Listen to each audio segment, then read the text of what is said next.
Hello everyone, in this session we will discuss about business ethics. Now before starting this topic, I would like to tell you that in our last session we have discussed about environmental pollution. Now there is one topic, major environmental pollution control activities. Now this topic explains or mentions all the activities so far have been taken regarding controlling environmental pollution. Now you can go through these points and give it a reading. Now, the main topic that we are going to discuss today is business ethics. Now, ethics is nothing but a set of moral values, rules of conduct, and professional morality. Business ethics refers to personal conduct and moral duty of business towards sections of the society. Now, what the business conducts or their social responsibility towards the society is nothing but business ethics. Now, according to W.O. Wheeler, he gave one definition of business ethics that it is an art as well as science of maintaining a proper harmonious relationships with society and various group and institution, as well as recognizing the moral responsibility for the rightness or wrongness of business conduct. Now, he said that business ethics, it is an art as well as science of maintaining a good relationship with the society and other interest groups, like we have seen in previous topics, such as owners, then employees, workers, then other general public, government, all those groups. Maintaining good relation with them is nothing but it is known as business ethics. Now we can say that it is nothing but a set of values, principles, and standards that govern the moral conduct of the business. Now, assuming higher degree of morality towards consumers, workers, shareholders, and society is to maintain business ethics. Now, when we maintain good relationship and good morality with our consumers, workers, shareholders, and society, it is known as business ethics. Now, observance of business ethics, it means that the business should not do or should not practice or should not undertake any corrupt practices. That means to corrupt any public servant or public employee for getting their own favors. Evasion of tax means they should be sincere while paying taxes. Defrauding with customers, they should not cheat their customer. Then they should not misbehave with their employees. They should not try to exploit their workers. The business should not be selfish, as well as they should try to control the pollution of the atmosphere, as well as they should not try to pollute the atmosphere. Now there are some ground rules of ethics, like be trustworthy, means what a business should maintain in social responsibility or business ethics is to be trustworthy.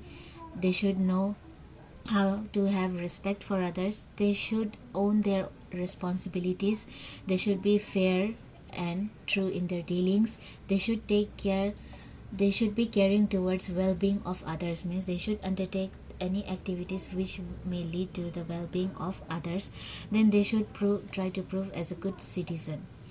Now let us see what are the factors that influence business ethics or social responsibilities. Now first one is threat of public regulation.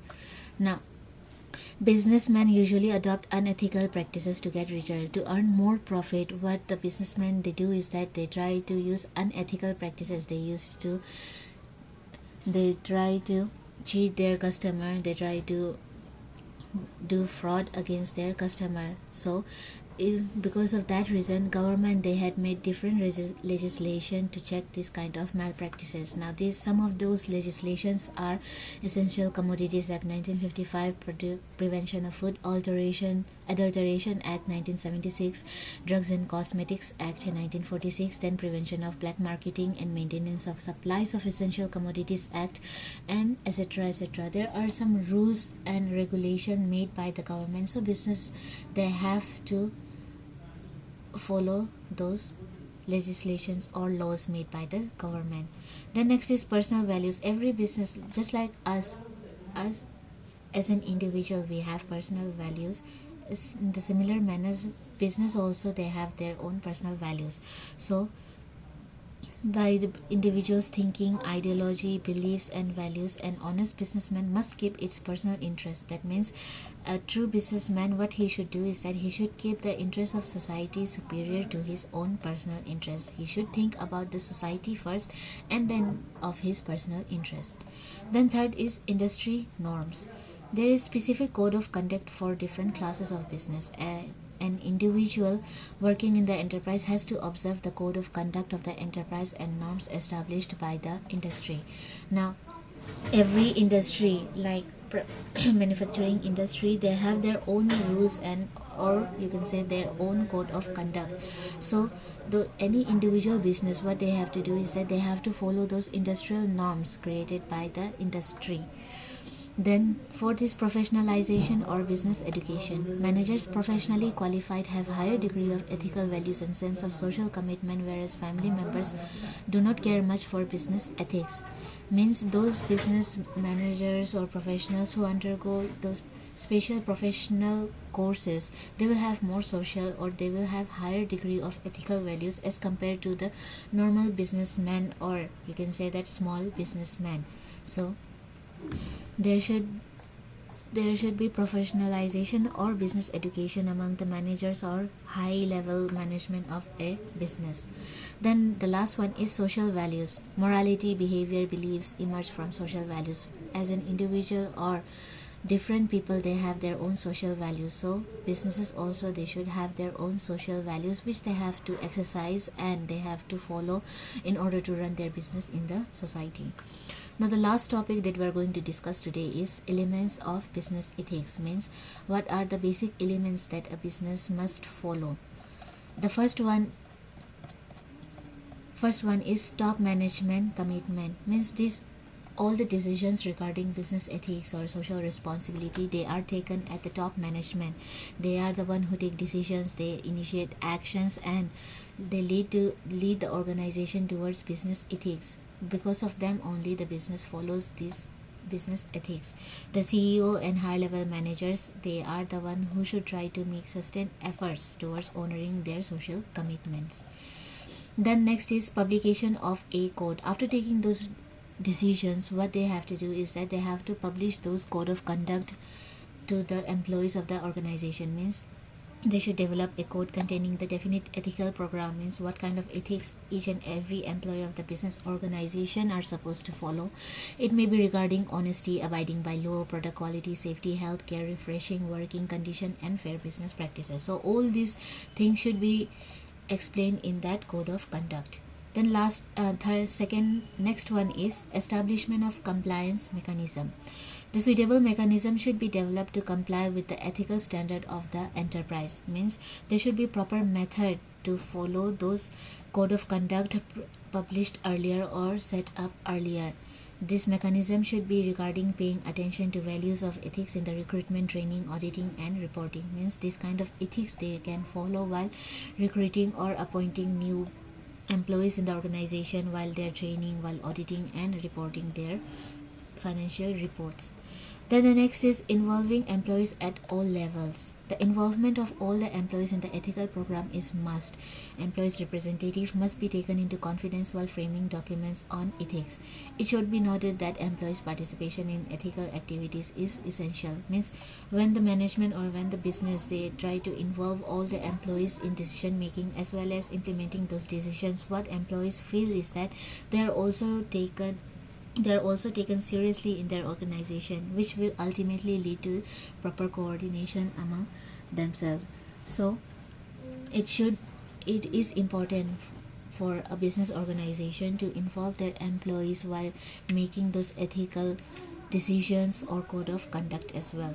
Then the last one is measuring results. Now after making code of conduct, after implementing those code of conduct in the business, at the last what they have to do is that they have to measure their results, whether those code of conduct were followed by each and every individual or employees or not. So it is always in the interest of the organization to evaluate its ethical achievement. For this purpose, actual performance should be measured and compared with the desired performance. So while making those code of conduct, what a higher level management they do is that they prepare certain rank or certain performance, and after the end of a particular period, what they do is that they try to compare the actual performance with that of the set the fixed performance, and if there is any deviation or if there is any difference between these two performances, they will try to find out that weakness, and they will take corrective measures, means what kind of remedial measures can be taken to develop the actual performance. Now there are three concepts that was evolved from social responsibility, that is corporate social responsibility. It is nothing but it was first originated in USA, where their government they passed an antitrust act against monopolistic practices. Monopolistic practices means there will be only one seller and he will manipulate the price. So in order to control that kind of practices, the USA government they made corporate social responsibility. The next is business ethics. This also originated in USA in the 1970s. Business ethics highlighted social values and society's concern in relation to business and forced the corporate in that country to abstain from policies and practices which were hostile to consumer practices, which were hostile to consumer protection and environment protection. Means this business ethics was first developed in 1970 in USA. They gave much value to social values and society's concern in order to protect consumer and as well as environment. Then the third term or concept that was developed was corporate governance. It originated in UK and its purpose was to improve accountability of directors to shareholder. Means this made sure, this corporate governance made sure that the directors of a business they are loyal and faithful towards their shareholders. That means there should be transparent regarding all the dealings or reports in the of the business towards their shareholders. So with this we will wind up chapter 6 of business studies. Thank you.